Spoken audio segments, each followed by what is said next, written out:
240배 요금 억울하면 밝혀보든지. 자, 어떤 얘기인가 하면요. 경북 구미시에 사는 한 시민의 이야기인데요. 5,000원, 평소에 단 5,000원을 내던 그 시민이 240배가 넘는 요금 폭탄 맞았다는 얘기입니다. 자, 이동영 차장 어떤 네. 얘기입니까? 예, 다른 곳도 아니고 물을 쓰는 어떤 그 음식점이나 이런 곳이 아니라요. 네. 가구점이라고 합니다. 이 가구점이니까 화장실 한 곳에서만 물을 쓰는데 네. 평소에 5,000원이 나왔는데 네. 240배 얼마입니까? 4월에 240배, 그러니까 123만 3,600원. 네. 이 240배가 넘는 이 돈이 한 달 요금으로 청구가 된 겁니다. 네. 이 가구점을 운영하는 이 상인 입장에서는 정말 깜짝 놀랄 일이 아닐 수 없는데 이 화장실에 물이 누수가 됐기 때문에 네. 이 요금을 고스란히 해당 상인이 물어야 한다. 이런 판단이 나오니까 참 황당하기 그지없는 일이 된 거죠. 자, 누수가 됐다. 그러면 누수가 된 책임, 물을 쓰는 사람 책임입니까? 아니면 공급하는 사람 책임입니까? 상식적으로 보면 물을 제대로 공급 못 해준 사람 책임이어야 되는데 이 배관 문제, 계량기 안쪽에 있는 이 배관에서 문제가 생기면은 당연히 가구주가 책임을 져야 한다. 이러면서 얼마나 물이 샜고 공사를 마쳤고 이런 것들이 다 증빙이 되면 네. 수도요금의 최대 50%까지만 깎아준다. 아, 이 경우에도 60만 원은 내야 된다. 이런 그렇죠. 얘기군요. 최소한 60만 원은 120만 원이 나왔지만 전체를 다 뭐 우리 잘못으로 인정해주지 않고 아무리 우리가 잘못했다 하더라도 60만 원의 돈은 당신이 물어야 한다. 이런 규정이 아직도 버젓이 적용이 되고 있다고 합니다.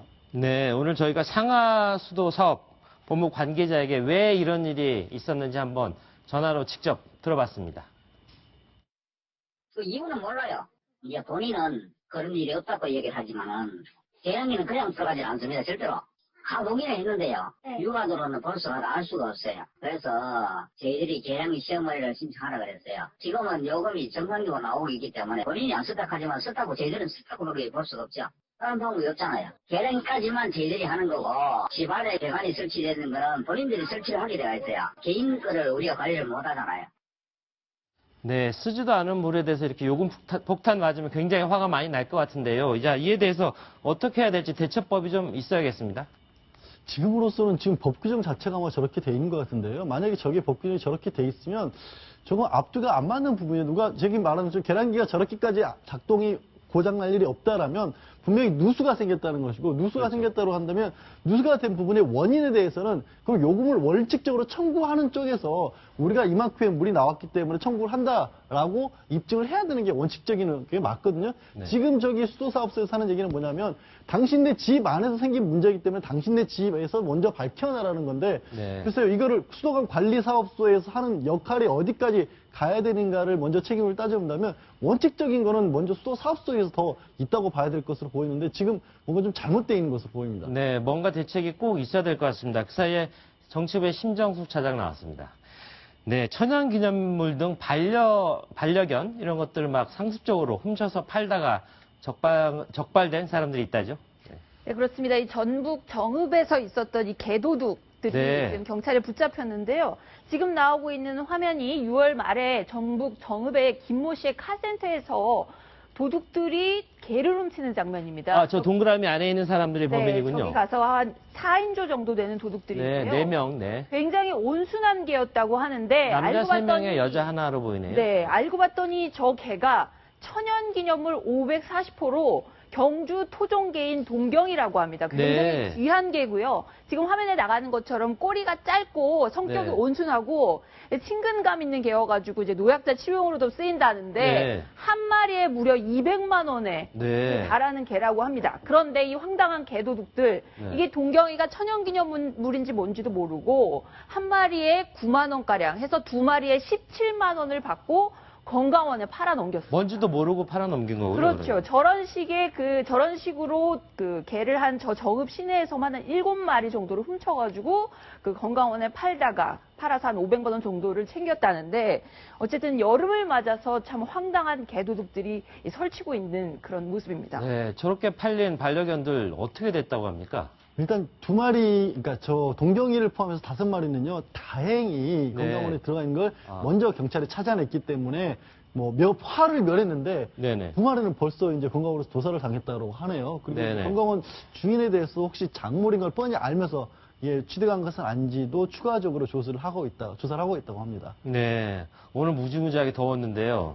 여름하면 또 남양 특집, 남양 특집이라고 하죠. 그런 것도 많이 방영되곤 했는데 최근에는 그런 것들이 TV에서 사라졌다죠, 이동현 차장? 그렇습니다. 과거에 비하면 정말 엄청나게 찾아보기 힘들다라는 느낌을 가지실 수밖에 없는데요. 네네. 뭐 몇 가지 이유가 있는 것 같습니다. 첫 번째로는 아무래도 시청자층이 좀 얇아진 것 아니냐 이런 분석이 뭐 대세를 이루고 있고요.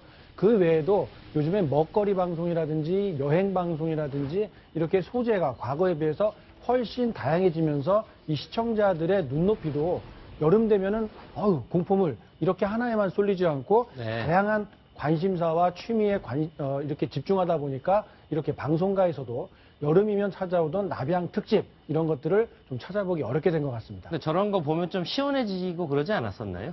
남양 특집의 양자가 시원하다는 뜻 아니에요? 그렇죠. 납은 무슨 뜻 같아요? 네. 납이 최근에- 네. 느끼다라는 뜻이에요. 느끼다는 뜻. 그런 뜻이 있었기 때문에 서늘함을 느끼다 이런 거. 서늘함을 느끼게 해주는 프로다라는 의미에서 이제 남양 특집이라는 말을 많이 썼었는데 네. 확실히 저희들 어렸을 때보다는 그런 프로가 사라진 건 맞습니다. 네.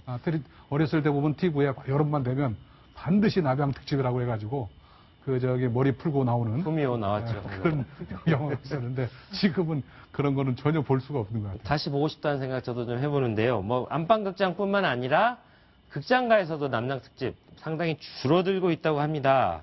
근데 그건 또 왜 그렇죠? 극장가에서도 마찬가지인데요. 네. 이 공포물, 귀신이 나오고 이런 그 상상을 동원한 이런 공포를 느끼는 것보다는 실제 내가 닥칠 수 있는 위험, 자연재해라든지 물놀이를 통한 뭐 상어라든지 이렇게 실제와 나와 상관이 있을 법한 소재를 갖고 만든 영화들도 속속 나오기 때문에 유령이나 처녀귀신 이런 것들 과거 시대의 소재를 갖고 만든 영화 납양물들은 점점점 이 시청자 그리고 스크린에서도 인기를 잃어가는 모습입니다. 네, 이 남양 특집 언제까지 힘을 잃을지 모르겠는데 언젠가 골동품이 될 수 있는 날이 올지도 모르겠습니다. 자, 이번 소식 여기까지 전해드리고요. 저희 7번째 소식으로 한번 들어가 보겠습니다.